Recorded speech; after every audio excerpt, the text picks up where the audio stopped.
கர்த்தருடைய பரிசுத்த நாமத்துக்கு ஸ்தோத்திரம். இன்னைக்கு நம்ம பார்க்க போற வேத வசனம் சங்கீதம் 34 அதிகாரம் 4 வசனம். நான் கர்த்தரை தேடினேன், அவர் எனக்கு செவி கொடுத்து என்னுடைய எல்லா பயத்துக்கும் என்னை நீங்களாக்கி விட்டார். I sought the Lord and he answered me, he delivered me from all my fears. Psalm 34:4. இது நம்ம ஒரு சின்ன கதையா பார்த்துடலாமா? சுஜி வெளியே பார்க்கும்போது ரொம்பவே தைரியமா இருந்தாளா, ஆனா அவளுடைய உள்ளத்துல பயம் தொடர்ந்து கொண்டே இருந்ததா. அவளுக்கு தோல்வியின் பயமோ, பிறர் என்ன நினைப்பாங்கன்ற பயமோ, எதிர்காலத்தை பற்றிய பயமோ இருந்ததா. அவள் சிரிப்புக்குள்ள எல்லாவற்றையும் மறைத்திருந்தாளா. ஒரு நாள் மிகவும் சோர்வுடன் சுஜி ஒரு சிறிய தேவாலயத்தில் தனியா அமர்ந்திருந்தாளா.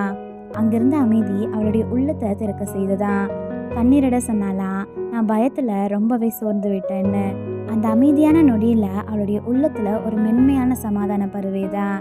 சிக்கல்கள் உடனே தீரலையா, ஆனா அவளுடைய கட்டுப்படுத்திய பயம் மெல்ல மெல்ல குறைய ஆரம்பிச்சுதா. கவலைக்கு பதிலாக நம்பிக்கை வந்ததா. தைரியம் அவளுடைய உள்ளத்துல வளர ஆரம்பிச்சுதா. சுஜி தேவாலயத்திலிருந்து வெளியே வந்தபோது அவ முன்னாடி வந்ததை விட அவளுடைய மனம் லேசா மாறிச்சா. அவ அப்பதான் உணர்ந்தாளா, அவ கர்த்தரை தேடினா அவர் அவளுக்கு பதில் கொடுத்தார்னு. அவர் எல்லா சூழ்நிலையும் மாற்றல, ஆனா அவளுடைய எல்லா பயத்திலிருந்து அவளை விடுவித்தார்னு.